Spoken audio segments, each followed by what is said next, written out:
Hello students, welcome to Panchajanya IAS. ನಾನು Naveen Kumar.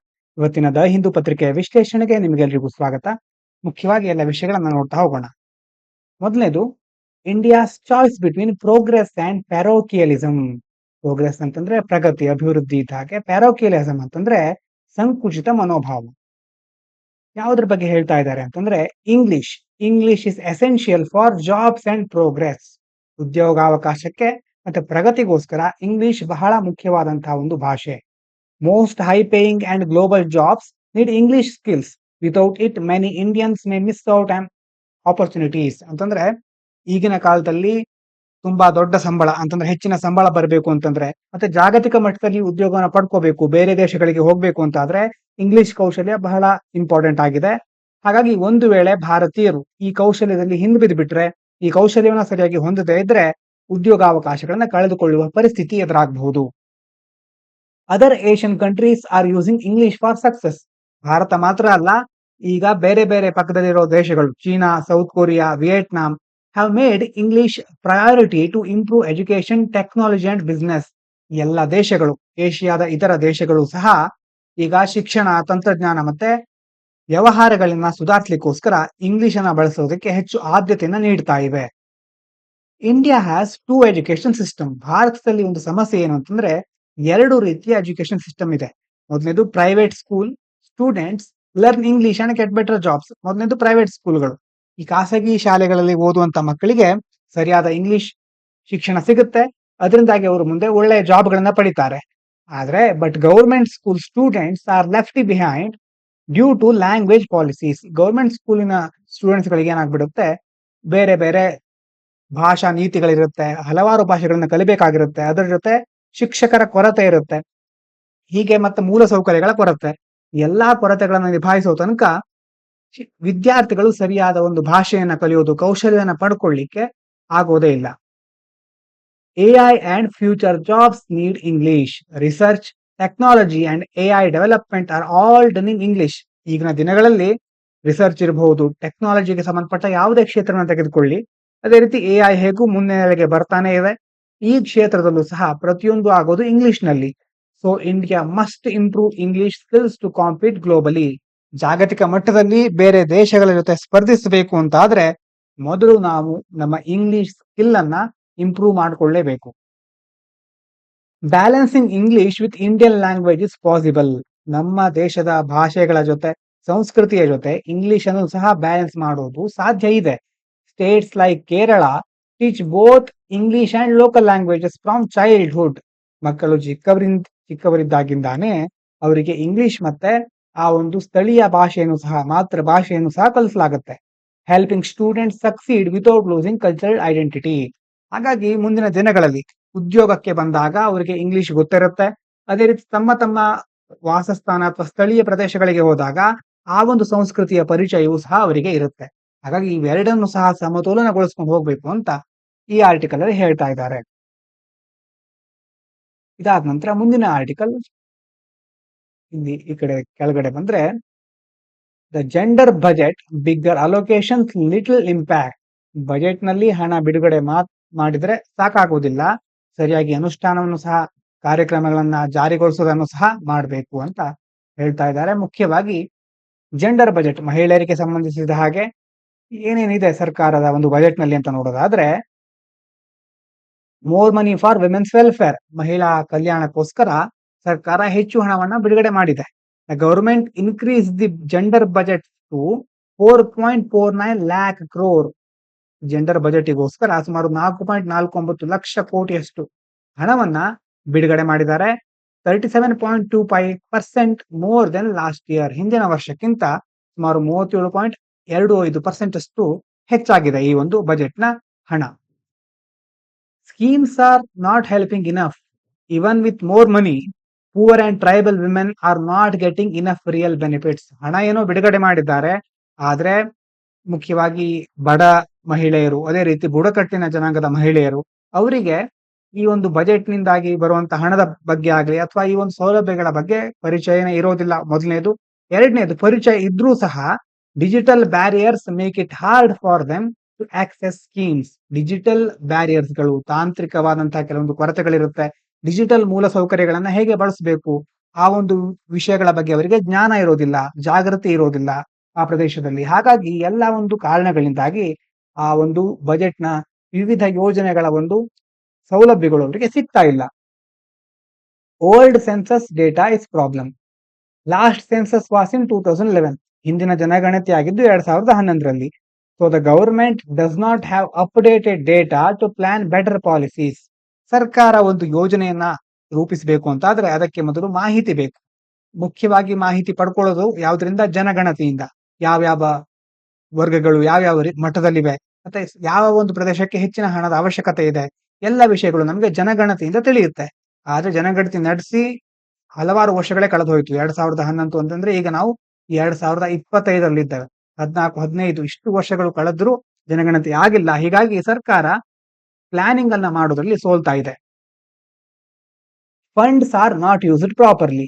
Many welfare funds remain unused due to complex paper work. ಎಷ್ಟೋ ಯೋಜನೆಗಳಿದ್ರೂ ಸಹ ಅವುಗಳಿಗೆ ಎಷ್ಟು ಹಣವನ್ನ ಬಿಡುಗಡೆ ಮಾಡ್ತಾರೆ. ಆ ಬಿಡುಗಡೆ ಮಾಡಿರುವಂತಹ ಹಣವನ್ನ ಸರಿಯಾಗಿ ಉಪಯೋಗಿಸ್ಕೊಳ್ತಾನೆ ಇಲ್ಲ. ಯಾಕಂತಂದ್ರೆ ಕಾಂಪ್ಲೆಕ್ಸ್ ಪೇಪರ್ ವರ್ಕ್, ತುಂಬಾ ಬೇರೆ ಬೇರೆ ಫೈಲ್ಗಳಿರುತ್ತೆ. ಎಲ್ಲಾ ಕಡೆ ಅದು ಪಾಸ್ ಆಗಿ ಬರೋ ತನಕ ತುಂಬಾ ಹೊತ್ತಾಗ್ಬಿಟ್ಟಿರುತ್ತೆ. Lack of awareness. ಜನರಿಗೆ ಆ ಒಂದು ಯೋಜನೆಯ ಕುರಿತಾಗಿ ಅಂತ ಒಂದು ಹಣಕಾಸಿನ ಸಹಾಯ ಸಿಗುತ್ತೆ ಅನ್ನೋದ್ರ ಬಗ್ಗೆ ಅವೇರ್ನೆಸ್ ಇರೋದಿಲ್ಲ, ಜಾಗೃತಿ ಇರೋದಿಲ್ಲ. And government delays. ಇನ್ನು ಸರ್ಕಾರ ಸಹ ಯೋಜನೆಗಳನ್ನ ಮುಂದೂಡ್ತಾನೆ ಇರುತ್ತೆ. ಹೀಗಾಗಿ ಅದು ಶುರುವಾದ ಯೋಜನೆ ಜನರ ಒಂದು ಫಲಾನುಭವಿಗೆ ಬಂದು ತಲುಪೋ ತನಕ ಎಷ್ಟು ವರ್ಷ ಕಳೆದು ಹೋಗ್ಬಿಟ್ಟಿರುತ್ತೆ.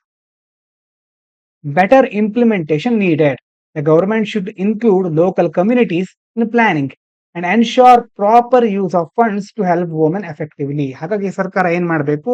ಸ್ಥಳೀಯ ಕಮ್ಯುನಿಟಿಗಳನ್ನ, ಸ್ಥಳೀಯ ಸಮುದಾಯಗಳನ್ನ ಆ ಒಂದು ಪ್ಲಾನಿಂಗ್ ನಲ್ಲಿ ಅವರನ್ನು ಸಹ ಯೋಜನೆಗಳನ್ನ ರೂಪಿಸುವಾಗ ಅವರಿಗೂ ಸಹ ಅವಕಾಶ ಕೊಡಬೇಕು. ಅವರ ಒಂದು ಕುಂದು ಕೊರತೆಗಳ ಬಗ್ಗೆ ಗಮನ ವಹಿಸಬೇಕು. ಹೀಗಾದಾಗ ಮಾತ್ರ ಆ ಒಂದು ಫಂಡ್ಸ್ ಗಳನ್ನ, ನಿಧಿಗಳನ್ನ ಸರಿಯಾದ ರೀತಿಯಲ್ಲಿ ಬಳಕೆ ಮಾಡ್ಕೊಳ್ಳಿಕ್ಕೆ ಸಾಧ್ಯ ಆಗುತ್ತೆ. ಅದನ್ನ ಸರ್ಕಾರ ಮುಂದಿನ ದಿನಗಳಲ್ಲಿ ಸಮರ್ಪಕವಾಗಿ ಮಾಡಬೇಕು ಅಂತ ಈ ಒಂದು ಆರ್ಟಿಕಲ್ ನಲ್ಲಿ ಹೇಳ್ತಾ ಇದ್ದಾರೆ. ಅದಾದ ನಂತರ ಇಲ್ಲಿರುವಂತಹ ಆರ್ಟಿಕಲ್ ಅಕ್ಸೆಪ್ಟೆಬಲ್ ಕಾಂಟ್ರಾಸ್ಟ್. ಇನ್ಫ್ಲೇಷನ್ ಬಗ್ಗೆ ಹೇಳ್ತಾ ಇದ್ದಾರೆ. Inflation is coming down. ಹಣದುಬ್ಬರ ಇಳಿಕೆ ಆಗ್ತಾ ಇದೆ. Retail inflation in February was 3.61%, the lowest in 7 months. ಕಳೆದ 7 ತಿಂಗಳಲ್ಲಿ ಚಿಲ್ಲರೆ ಹಣದುಬ್ಬರ ಇದೆಯಲ್ವಾ, ಇದು 3.6ರಷ್ಟು ಕಡಿಮೆ ಆಗಿದೆ. 7 ತಿಂಗಳಲ್ಲಿ ಬಹಳ ಕಡಿಮೆ ಆಗಿದ್ದಂತ ಪ್ರಮಾಣ ಇದು. Mainly due to drop in food prices. ಇದಕ್ಕೆ ಮುಖ್ಯ ಕಾರಣ ಆಹಾರ ಪದಾರ್ಥಗಳ ಬೆಲೆಗಳಲ್ಲಿ ಆಗಿರುವಂತಹ ಕುಸಿತ. ಹಾಗಾಗಿ ಹಣದುಬ್ಬರ ಇದರಿಂದ ಇಳಿಕೆ ಆಗ್ತಾ ಇದೆ ಅಂತ ಹೇಳ್ತಾ ಇದ್ದಾರೆ. RBI cut interest rates. Reserve Bank of India reduced the repo rate from 6.50 to 6.25. RBI repo ದರವನ್ನ 6.50 ಇಂದ 6.25ಕ್ಕೆ ಇಳಿಸಿದೆ. To boost economic activity and improve liquidity. ಇದರಿಂದ ಏನಾಗುತ್ತೆ? ಒಂದು ಆರ್ಥಿಕ ಚಟುವಟಿಕೆ ಹೆಚ್ಚುತ್ತೆ, ಮತ್ತೆ ಹಣದ ಹರಿವು, ಹಣದ ದ್ರವ್ಯತೆ ಸಹ ಸುಧಾರಿಸುತ್ತೆ. Industrial production is growing. In January industrial growth reached 5%, an 8-month high, showing that the real economy is growing. ಅಥವಾ ಸ್ಟ್ರಾಂಗ್, ರಿಯಲ್ ಎಕಾನಮಿ ಸ್ಟ್ರಾಂಗ್ ಅಂತಂದ್ರೆ ಕಳೆದ 8 ತಿಂಗಳಲ್ಲೇ ಹೆಚ್ಚಿನ ಪ್ರಮಾಣದಲ್ಲಿ ಇಂಡಸ್ಟ್ರಿಯಲ್ ಗ್ರೋತ್ ಆಗ್ತಾ ಇದೆ ಅಂತಂದ್ರೆ ಕೈಗಾರಿಕೆಗಳ ಉತ್ಪಾದನೆಯ ಮಟ್ಟ, ಬೆಳವಣಿಗೆಯ ಮಟ್ಟ ಒಳ್ಳೆಯ ಹಂತವನ್ನ ಕಾಣ್ತಾ ಇದೆ. ಹಾಗಾಗಿ ಆರ್ಥಿಕತೆ ಪ್ರಬಲವಾಗಿ ಮುಂದೆ ಸಾಗ್ತಾ ಇದೆ ಅಂತ ಇದರಿಂದ ನಮಗೆ ಅರ್ಥ ಆಗುತ್ತೆ.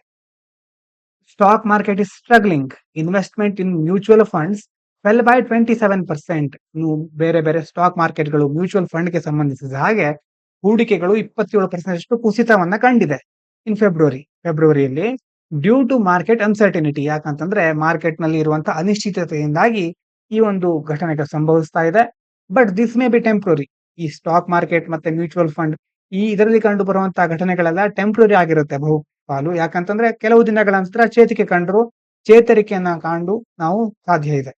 ಹಾಗಾಗಿ ಮುಂದಿನ ದಿನಗಳಲ್ಲಿ ಒಳ್ಳೆ ಚೇತರಿಕೆ ಕಂಡು ಬರಬಹುದು, ಆರ್ಥಿಕತೆ ಇನ್ನಷ್ಟು ಉತ್ತಮಗೊಳ್ಳಬಹುದು ಅಂತ ಹೇಳ್ತಾ ಇದ್ದಾರೆ. ಇನ್ನು ಈ ಕಡೆ old ties new priorities. Modi ಅವರು ಮಾರಿಷಸ್ಗೆ ವಿಸಿಟ್ ಅನ್ನು ಕೊಟ್ಟಿದ್ರು, ಅದರ ಬಗ್ಗೆ ಹೇಳ್ತಾ ಇದ್ದಾರೆ. Prime minister Modi visited Mauritius after 10 years to strengthen India Mauritius relations and launch new economic projects. 10 ವರ್ಷಗಳ ನಂತರ ಪ್ರಧಾನಿ ಮೋದಿ ಅವರು ಮಾರಿಷಸ್ಗೆ ಭೇಟಿ ನೀಡಿದ್ದಾರೆ. ಅದರಿಂದಾಗಿ ಮುಂದಿನ ದಿನಗಳಲ್ಲಿ ಹೊಸ ಆರ್ಥಿಕ ಯೋಜನೆಗಳನ್ನ ಪ್ರಾರಂಭಿಸಲಿಕ್ಕೆ ಮುಂದಾಗಬಹುದು ಎರಡು ದೇಶಗಳು. ಹಾಗಾಗಿ ಸಂಬಂಧ ಇನ್ನಷ್ಟು ಬಲಗೊಳ್ಳುತ್ತೆ. India support for Mauritius. India is helping Mauritius with projects like new parliament building, water infrastructure and defense cooperation. Bharat ಅಲ್ಲಿನ ಹೊಸ ಸಂಸತ್ತಿನ ಕಟ್ಟಡವನ್ನು ನಿರ್ಮಾಣ ಮಾಡಲಿಕ್ಕೆ ಮತ್ತೆ ನೀರಿಗೆ ಸಂಬಂಧಪಟ್ಟ ಮೂಲ ಸೌಕರ್ಯಗಳನ್ನ ಮತ್ತೆ ರಕ್ಷಣಾ ಸಹಕಾರದಂತ ಹೊಸ ಹೊಸ ಯೋಜನೆಗಳಿಗೆ ಭಾರತ ಮಾರಿಷಸ್ಗೆ ಸಹಾಯ ಮಾಡ್ತಾ ಇದೆ. Geopolitical importance. Mauritius wants to renegotiate its agreement with the UK on Chagos Islands. And India has promised full support. UK ಮತ್ತೆ ಚಾಗೋಸ್ ಐಲ್ಯಾಂಡ್ಗೆ ಸಂಬಂಧಿಸಿದ ಹಾಗೆ ಮಾರಿಷಸ್ ಏನ್ ಮಾಡ್ತಾ ಇದೆ, ಯುಕೆ ಜೊತೆಗೆ ಈ ಚಾಗೋಸ್ ದ್ವೀಪ ಅಂತ ಇದೆ, ಈ ಚಾಗೋಸ್ ದ್ವೀಪಕ್ಕೆ ಸಂಬಂಧಿಸಿದ ಹಾಗೆ ಮಾರಿಷಸ್ ಯುಕೆ ಜೊತೆ ಒಪ್ಪಂದವನ್ನ ಮಾಡ್ಕೊಳ್ಳಿಕ್ಕೆ ಕಾಯ್ತಾ ಇದೆ. ಇದಕ್ಕೋಸ್ಕರ ಮತ್ತೆ ಮಾತುಕತೆಯನ್ನ ಮೊದಲೊಂದ್ಸಾರಿ ಮಾತುಕತೆ ನಡೆಸಿದಾಗ ಅದು ಅಷ್ಟೇನು ಫಲಪ್ರದ ಆಗಿಲ್ಲ. ಮತ್ತೆ ಮರು ಮಾತುಕತೆ ನಡೆಸಲಿಕ್ಕೆ ಅದು ಮಾರಿಷಸ್ ಬಯಸ್ತಾ ಇದೆ. ಇದಕ್ಕೆ ಭಾರತ ಸಂಪೂರ್ಣ ಬೆಂಬಲವನ್ನ ನೀಡುತ್ತೆ ಅಂತ ಮೋದಿ ಅವರು ಈ ಒಂದು ಮೀಟಿಂಗ್ ನಲ್ಲಿ ಹೇಳಿದ್ದಾರೆ. China's growing influence. China has stronger trade ties with Mauritius than India. So India is increasing its engagement to counter China's influence in the Indian Ocean. Mauritius ನಲ್ಲಿ ಭಾರತಕ್ಕಿಂತ ಚೀನಾ ಹೆಚ್ಚು ಬಲವಾದ ವ್ಯಾಪಾರ ಸಂಬಂಧವನ್ನ ಹೊಂದ್ಕೊಂಡಿದೆ. ಯಾಕಂದ್ರೆ ಚೀನಾ ಹೆಚ್ಚು ಅದರಲ್ಲಿ ಟ್ರೇಡ್ ಟೈಗಳನ್ನ ಮಾರಿಷಸ್ ಜೊತೆ ಇಟ್ಕೊಂಡಿದೆ. ಹಾಗಾಗಿ ಹಿಂದೂ ಮಹಾಸಾಗರದಲ್ಲಿ ಚೀನಾದ ಪ್ರಭಾವವನ್ನ ಕಡಿಮೆ ಮಾಡ್ಲಿಕ್ಕೆ ಈಗ ಭಾರತ ಮಾರಿಷಸ್ ಜೊತೆ ಒಳ್ಳೆ ಸಂಬಂಧವನ್ನ ಮುಂದುವರಿಸಿಕೊಂಡು ಹೋಗ್ತಾ ಇದೆ, ಸಂಬಂಧವನ್ನ ಇನ್ನಷ್ಟು ವರ್ಧಿಸ್ತಾ ಇದೆ. ಇನ್ನು ಮುಂದಿನ ಆರ್ಟಿಕಲ್ ನೋಡೋದಾದ್ರೆ, ISRO undocks SpaDeX satellites in first attempt ಅಲ್ಲೇ ಡಾಕಿಂಗ್ ಎಕ್ಸ್ಪೆರಿಮೆಂಟ್ ಬಗ್ಗೆ ನಿಮಗೆ ಬಹಳ ಡಿಸೆಂಬರ್ ತಿಂಗಳಲ್ಲಿ ನಾವು ಕೇಳಿದ್ವಿ ಒಂದ್ಸಾರಿ, ಸ್ಪೇಸ್ ಡಾಕಿಂಗ್ ಎಕ್ಸ್ಪೆರಿಮೆಂಟ್ ಅಂತಂದ್ರೆ ಸ್ಯಾಟಲೈಟ್ ಗಳನ್ನ ಕನೆಕ್ಟ್ ಮಾಡೋದು, ಡಿಸ್ಕನೆಕ್ಟ್ ಮಾಡೋದು. ಸಿಂಪಲ್ ಆಗಿ ಹೇಳೋದಂದ್ರೆ ಎರಡನ್ನ ಜೋಡಿಸೋದು, ಕನೆಕ್ಟ್ ಆಗುತ್ತೆ, ಪವರ್ ಮತ್ತೆ ಡೇಟಾ ಟ್ರಾನ್ಸ್ಫರ್ ಆಗುತ್ತೆ ಒಂದು ಸ್ಯಾಟಲೈಟ್ ಇಂದ ಇನ್ನೊಂದು ಸ್ಯಾಟಲೈಟ್ಗೆ, ಆಮೇಲೆ ಅದು ಬೇರೆ ಬೇರೆ ಆಗುತ್ತೆ. ಈಗ ಅನ್ಡಾಕಿಂಗ್ ಅಂತಂದ್ರೆ ಏನು? ಅನ್ಡಾಕಿಂಗ್ ಅಂತಂದ್ರೆ ಬೇರ್ಪಡಿಸೋದು. After 2 months ISRO successfully undocked 2 satellites from the space docking experiment.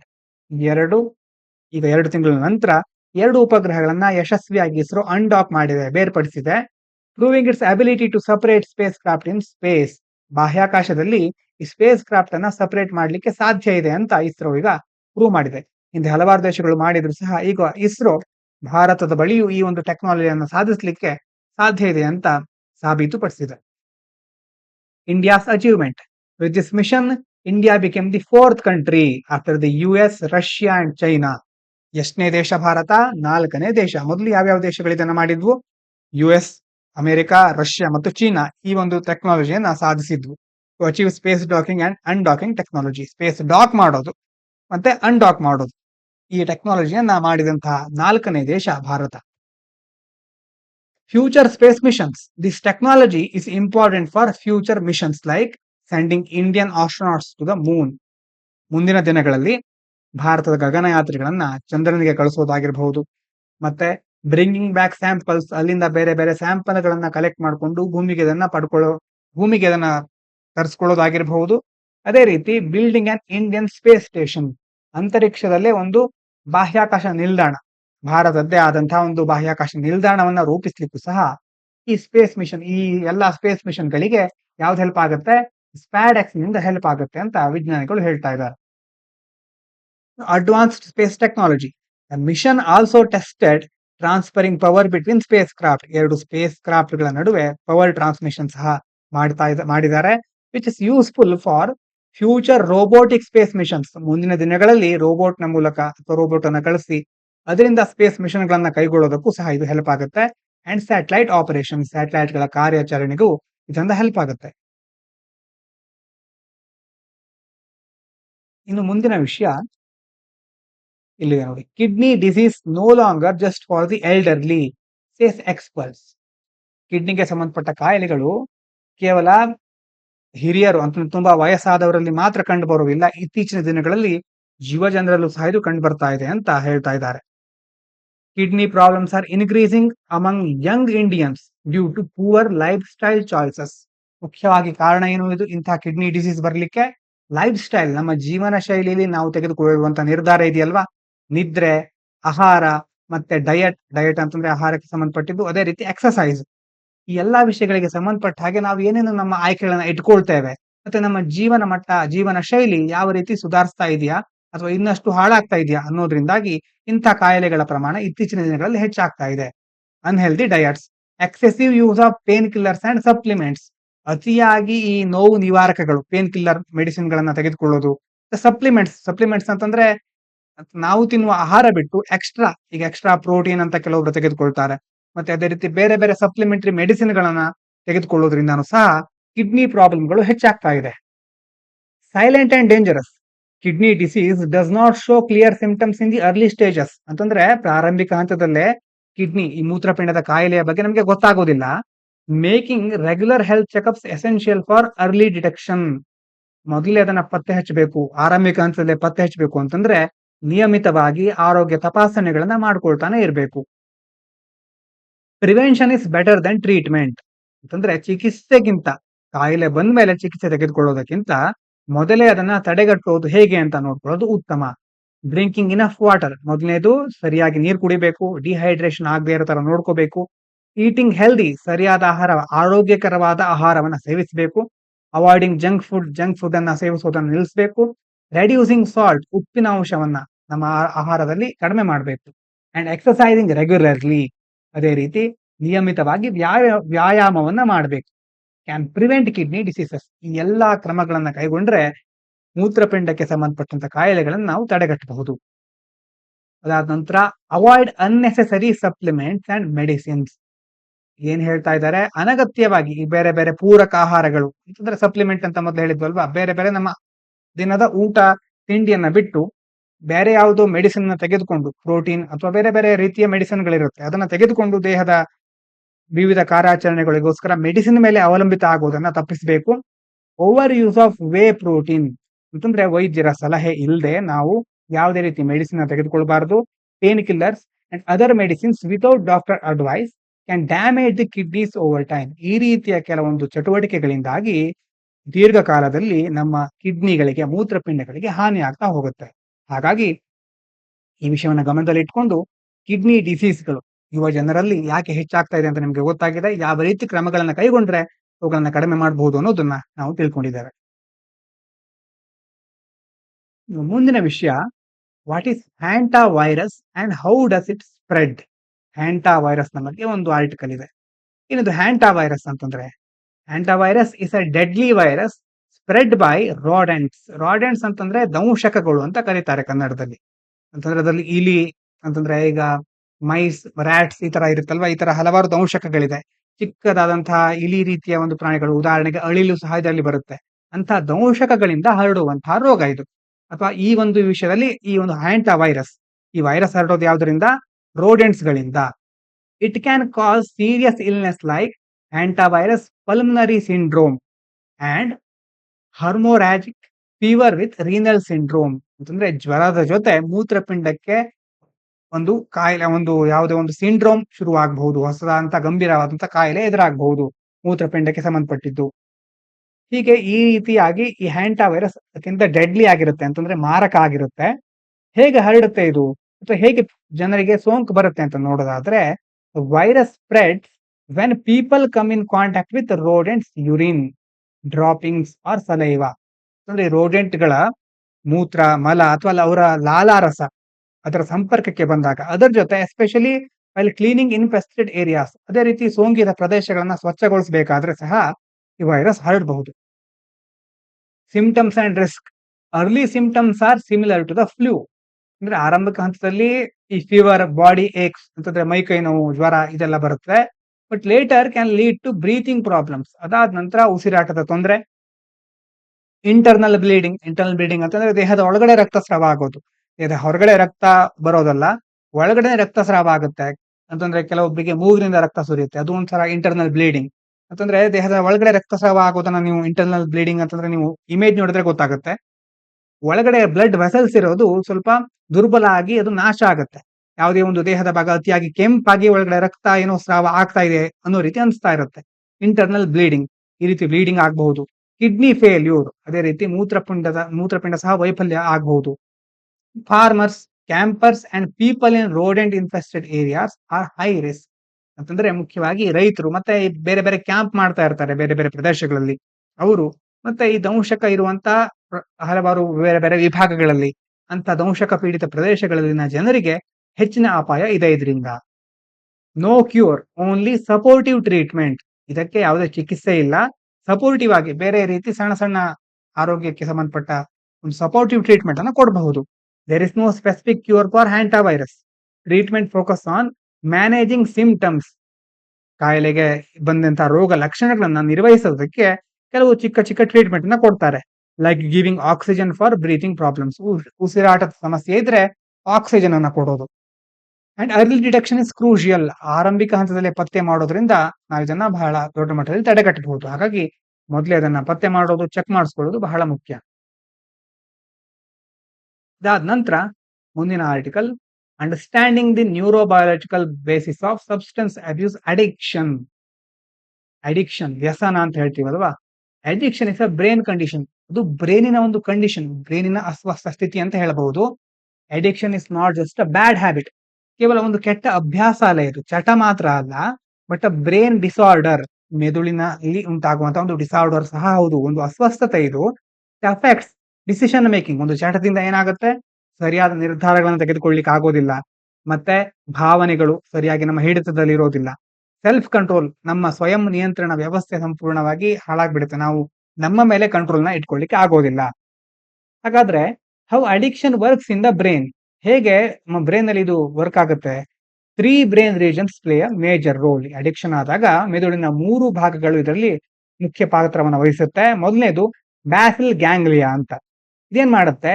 Creates cravings and pleasure feelings. ಯಾವುದೋ ಒಂದು ಚಟ, ಆ ಚಟ ಮಾಡಿದಾಗ ಅಥವಾ ಯಾವುದೋ ಒಂದು ವ್ಯಸನವನ್ನ ಮಾಡಿದ್ರೆ ನಿನಗೆ ಇದೊಂದು ಸಿಗುತ್ತೆ, ಅಥವಾ ಯಾವುದೇ ಒಂದು ಅತಿ ಆಸೆ ಅಂತಂದ್ರೆ ಕ್ರೇವಿಂಗ್ ಹುಟ್ಟಿಸೋದು ಈ ಒಂದು ಭಾಗದ ಕೆಲಸ, ಬೇಸಲ್ ಗ್ಯಾಂಗ್ಲಿಯಾ ಅಂತ. ಇದೇನ್ ಮಾಡುತ್ತೆ?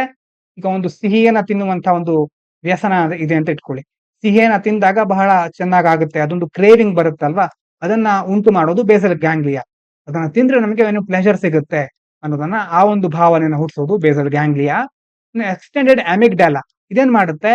ಕಾಸ್ ಸ್ಟ್ರೆಸ್ ಅಂಡ್ ವಿತ್ಡ್ರಾವಲ್ ಸಿಂಪ್ಟಮ್ಸ್. ಈಗ ಯಾವುದೇ ಒಂದು ವ್ಯಸನ ಇದ್ದವರಿಗೆ ಅಥವಾ ಇದ್ದವರು ಚೆಕ್ ಮಾಡ್ಕೊಂಡ್ರೆ, ವ್ಯಸನ ಮಾಡ್ಬೇಕಾದ್ರೆ ಚೆನ್ನಾಗ್ ಅನ್ಸುತ್ತೆ, ಆದ್ರೆ ಅದನ್ನ ಆಮೇಲೆ ಸ್ವಲ್ಪ ಹೊತ್ತಿನಲ್ಲಿ ಗಿಲ್ಟ್ ಫೀಲ್ ಆಗುತ್ತೆ, ಅಂತಂದ್ರೆ ಸ್ಟ್ರೆಸ್ ಫೀಲ್ ಆಗುತ್ತೆ, ಮತ್ತೆ ವಿತ್ಡ್ರಾವಲ್ ಸಿಂಪ್ಟಮ್ಸ್ ಅಂದ್ರೆ ಬಿಡಬೇಕು ಅಂತ ಟ್ರೈ ಮಾಡ್ತಾ ಇರ್ತಾರೆ. ಅದನ್ನ ಉಂಟು ಮಾಡೋದು ಈ ಎಕ್ಸ್ಟೆಂಡೆಡ್ ಅಮಿಗ್ಡಾಲಾ ಅನ್ನುವಂತ ಒಂದು ಭಾಗ. ಇನ್ನು ಪ್ರಿಫ್ರಂಟಲ್ ಕಾರ್ಟೆಕ್ಸ್ ಇದೇನ್ ಮಾಡುತ್ತೆ? Control decisions but weakens during addiction. ನಮ್ಮ ಬ್ರೈನಿನ ಮುಂಭಾಗ ಅಂತ ಹೇಳಬಹುದು. ಆ ಪ್ರಿಫ್ರಂಟಲ್ ಕಾರ್ಟೆಕ್ಸ್ ಇಂದಾಗಿ ನಾವು ಹೆಚ್ಚು ಲಾಜಿಕಲ್ ಆದ decision ತೆಗೆದುಕೊಳ್ತೇವೆ.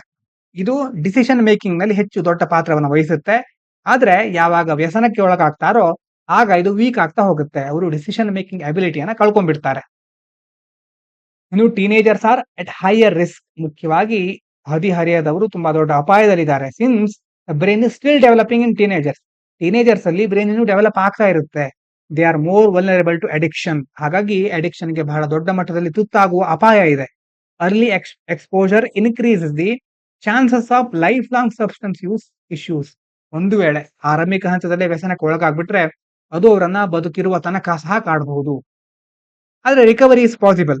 The brain can heal with right treatment and support. ಸರಿಯಾದ ಒಂದು ಆರೈಕೆ, ಚಿಕಿತ್ಸೆ ಇದ್ರೆ ಈ ಒಂದು ವ್ಯಸನಗಳನ್ನ ನಾವು ಗುಣಮುಖಗೊಳಿಸಬಹುದು. ಆದ್ರೆ understanding addiction as a medical condition.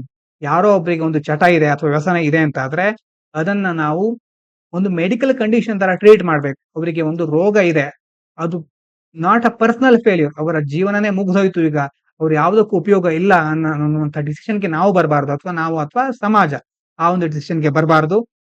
ಮತ್ತೆ ಆ ಒಂದು ಮೆಡಿಕಲ್ ಕಂಡೀಷನ್ಗೆ ಬೇಕಾದಂತಹ ಟ್ರೀಟ್ಮೆಂಟ್ ಅನ್ನು ಕೊಡ್ಲಿಕ್ಕೆ ಹೆಲ್ಪ್ ಮಾಡಬೇಕು. Helps in better treatment and less stigma. ಆ ರೀತಿ ಆ ಒಂದು ವ್ಯಸನವನ್ನ ಹೊಂದಿರುವವರ ಕುರಿತಾಗಿರುವಂತಹ ಕಳಂಕವನ್ನ ದೂರ ಮಾಡಬೇಕು. ಎಷ್ಟು ಮುಖ್ಯ ಆರ್ಟಿಕಲ್ಗಳು. ಇನ್ನು ಇವತ್ತಿನ ವೊಕ್ಯಾಬ್ಯುಲರಿ ನೋಡೋದಾದ್ರೆ, after a long period of uncertainty life finally return to normalcy as people resume their daily routines. ತುಂಬಾ ದಿನಗಳ ಅನಿಶ್ಚಿತತೆಯ ನಂತರ ಲೈಫ್ ನಾರ್ಮಲ್ಸಿಗೆ ಬರ್ಲಿಕ್ಕೆ ಶುರುವಾಯಿತು. ನಾರ್ಮಲ್ಸಿಗೆ ಅಂತಂದ್ರೆ ಸಹಜ ಸ್ಥಿತಿ, ರೆಗ್ಯುಲಾರಿಟಿ, ರೂಟೀನ್, ಸಾಮಾನ್ಯ ಸ್ಥಿತಿಗೆ ಬರ್ಲಿಕ್ಕೆ ಪ್ರಾರಂಭ ಆಯಿತು. ಜನರು ತಮ್ಮ ದೈನಂದಿನ ಕಾರ್ಯಾಚರಣೆಗಳನ್ನ ಮುಂದುವರಿಸಲಿಕ್ಕೆ ಪ್ರಾರಂಭಿಸಿದ್ರು. ಹವೆವರ್ ಆದ್ರೂ ಸಹ ಒನ್ ಮೇಜರ್ ಹರ್ಡಲ್ ರಿಮೇನ್, ಒಂದು ಸಮಸ್ಯೆ, ಒಂದು ಅಡಚಣೆ, ಒಂದು ಆಬ್ಸ್ಟ್ಯಾಕಲ್ ಹಾಗೆ ಇತ್ತು. ರೈಸಿಂಗ್ ಕಾಸ್ಟ್ ಆಫ್ ಲಿವಿಂಗ್, ದಿನನಿತ್ಯದ ಬಳಕೆ, ಕಾಸ್ಟ್ ಆಫ್ ಲಿವಿಂಗ್ ಅಂತ ನಮ್ಮ ಖರ್ಚುಗಳು ಹೆಚ್ಚಾಗತ್ತಲ್ವಾ, ಹೆಚ್ಚಾಗಿರುವಂತಹ ಕಾಸ್ಟ್ ಆಫ್ ಲಿವಿಂಗ್ ಹಾಗೆ ಇತ್ತು. ಎಲ್ಲಾ ವಸ್ತುಗಳ ಬೆಲೆ ಏರ್ಕೊಂಡಿತ್ತು. Which made it difficult for many to manage expenses. ಹಾಗಾಗಿ ಖರ್ಚನ್ನ ಸರಿಯಾಗಿ ನಿಭಾಯಿಸಲಿಕ್ಕೆ ಆಗ್ತಾ ಇರಲಿಲ್ಲ ಎಷ್ಟೋ ಜನರಿಗೆ. ದ ಪ್ರೀಪಾಂಡರೆನ್ಸ್ ಅಂತಂದ್ರೆ ಮೆಜಾರಿಟಿ, ಡಾಮಿನೆನ್ಸ್, ಅಬಂಡೆನ್ಸ್ ಅಂತ. Preponderance of economic challenges meant that only a few people could afford luxuries. ಅಂದ್ರೆ ಕೆಲವು ಜನರು ಲಕ್ಸುರಿಯಸ್ ಆದ ಐಟಮ್ ಅನ್ನ, ಅಂದ್ರೆ ತುಂಬಾ ದುಬಾರಿಯಾದ ವಸ್ತುಗಳನ್ನ ಖರೀದಿ ಮಾಡ್ಲಿಕ್ಕೆ ಸಾಧ್ಯ ಆಗ್ತಾ ಇದೆ. ಹಾಗಾಗಿ ಈ ಪ್ರೀಪಾಂಡರೆನ್ಸ್ ಅರ್ಥ ಆಗಿದೆ ಅಲ್ವಾ ಅಂತಂದ್ರೆ ಹೆಚ್ಚಿನ ಎಕನಾಮಿಕ್ ಚಾಲೆಂಜಸ್ ತುಂಬಾ ದೊಡ್ಡ ಮಟ್ಟದಲ್ಲಿದೆ, ಅದೇ ಹೆಚ್ಚಿನ ಪ್ರಮಾಣದಲ್ಲಿದೆ. The government try to help, ಸರ್ಕಾರ ಹೆಲ್ಪ್ ಮಾಡ್ಲಿಕ್ಕೆ ಪ್ರಯತ್ನ ಮಾಡ್ತು. But corruption and mismanagement continue to progress. Thwart ಅಂತಂದ್ರೆ ಏನು? ತಡೆ ಹಿಡಿಯೋದು, ಬ್ಲಾಕ್ ಮಾಡೋದು. ಗವರ್ಮೆಂಟ್ ಹೆಲ್ಪ್ ಮಾಡ್ಲಿಕ್ಕೆ ಪ್ರಯತ್ನ ಮಾಡ್ತಾ ಇತ್ತು, ಆದ್ರೆ ಅಲ್ಲಿ ಭ್ರಷ್ಟಾಚಾರ ಮತ್ತೆ ಸರಿಯಾದ ನಿರ್ವಹಣೆ ಇಲ್ಲದೆ ಇರೋದ್ರಿಂದ ಪ್ರೋಗ್ರೆಸ್ಗೆ ತಡೆ ಬಂತು. As a result people woes only increased. ಇದರಿಂದಾಗಿ ಜನರ ಕಷ್ಟಗಳು ಇನ್ನಷ್ಟು ಹೆಚ್ಚಾಗ್ತಾನೆ ಹೋದ್ವೆ ಹೊರತು leaving them struggling for a better future, ಉತ್ತಮ ದಿನಗಳು ಮುಂದೆ ಬರೋದು ಸಾಧ್ಯನೇ ಇಲ್ಲ ಅಂತ ಅವರಿಗೆ ಅನಿಸ್ಲಿಕ್ಕೆ ಶುರುವಾಯಿತು. ನಿನ್ನೆ ಕ್ವಶನ್ ಫಿಲಿಮ್ಸ್ಗೆ the area known as Golan Heights sometimes appears in the news in the context of the events. ಎಲ್ಲಿ ಬರುತ್ತೆ ಇದು? ಮಿಡಲ್ ಈಸ್ಟ್ ಅಲ್ಲಿ ಬರುತ್ತೆ. ಇವತ್ತಿನ ಕ್ವಶನ್ ನೋಡ್ಕೊಳ್ಳಿ. Which one of the following statement is correct? Ajanta caves lie in the gorge of the Waghora river. Sanchi stupa lies in the gorge of the Chambal river. Pandulena caves shrines lie in the gorge of the Narmada river. Amaravati stupa lies in the gorge of the Godavari river. ಯಾವುದು correct ಅಂತ ಕೇಳಿದ್ದಾರೆ. ಉತ್ತರವನ್ನು ತಿಳ್ಕೊಂಡು comment ಮಾಡಿ. Mains question. English is key for jobs and global competition, but India's language divide creates inequality. Discuss its role in development and suggest ways to balance English with regional languages. ಮೊದಲನೇ article ಆಗಿರುವ ಅಲ್ವಾ? ಮೊದಲನೇ article ಅಲ್ಲಿ ನಾವು ಇದನ್ನು discuss ಮಾಡಿದ್ವಿ. Answer writing ಅನ್ನ practice ಮಾಡಿ. Think question. It is often said that civil servants are unable to perform effectively due to political interference. ರಾಜಕೀಯ ಹಸ್ತಕ್ಷೇಪದಿಂದಾಗಿ ಸಿವಿಲ್ ಸರ್ವೆಂಟ್ಗಳು ಸರಿಯಾಗಿ ಕೆಲಸ ಮಾಡ್ಲಿಕ್ಕೆ ಆಗೋದಿಲ್ಲ ಅನ್ನುವಂತಹ ಒಂದು ನಂಬಿಕೆ ಅಥವಾ ಅಂತ ಒಂದು ಭಾವನೆ ಇದೆ ಎಷ್ಟೋ ಜನರಲ್ಲಿ. What is your opinion on this? ನಿಮ್ಮ ಪ್ರಕಾರ ಏನು ಇದರ ಬಗ್ಗೆ? ನಿಮ್ಮ ಅಭಿಪ್ರಾಯ ಏನು? Can you name any civil servant who has done exceptional work despite such challenges? ಇಂತಹ ಎಲ್ಲ ಚಾಲೆಂಜಸ್ ಇದ್ರೂ ಸಹ ಎಕ್ಸೆಪ್ಷನಲ್ ಆಗಿ ತುಂಬಾ ಅದ್ಭುತವಾಗಿ ಕಾರ್ಯನಿರ್ವಹಿಸ್ತಾ ಇರುವ ಅಥವಾ ಕಾರ್ಯನಿರ್ವಹಿಸಿದ ಯಾವುದಾದ್ರೂ ಒಬ್ಬ ಸಿವಿಲ್ ಸರ್ವೆಂಟ್ ಬಗ್ಗೆ ನಿಮಗೆ ಗೊತ್ತಾ? ಅಂತವರ ಹೆಸರನ್ನು ತಿಳಿಸ್ತೀರಾ? Do you have any senior civil servant whom you look up to? ಅಥವಾ ನೀವು ಆದ್ರೆ ಈ ತರ ಆಗ್ಬೇಕು ಅಂತಂದ್ರೆ ಈ ತರ ಐ ಎ ಎಸ್ ಆಫೀಸರ್ ತರ ನಾನು ಆಗ್ಬೇಕು ಅಂತ ಅನ್ಕೊಂಡಿರೋ ಯಾವ್ದಾದ್ರು ಆಫೀಸರ್ ಇದಾರಾ? ಇದ್ರೆ ಅವ್ರ ಬಗ್ಗೆ ಕಮೆಂಟ್ ಮಾಡಿ. ಬೇರೆಯವರಿಗೂ ಸಹ ಅದು ಇನ್ಸ್ಪಿರೇಷನ್ ಆಗಬಹುದು. ಇವಿಷ್ಟು ಇವತ್ತಿನ ಮುಖ್ಯ ವಿಚಾರಗಳು. ಇಷ್ಟು ಹೊತ್ತಿನ ತನಕ ಕೇಳಿದಂದಿರಿಗೂ ಧನ್ಯವಾದಗಳು. ಇದು ಪಾಂಚಜನ್ಯ IAS.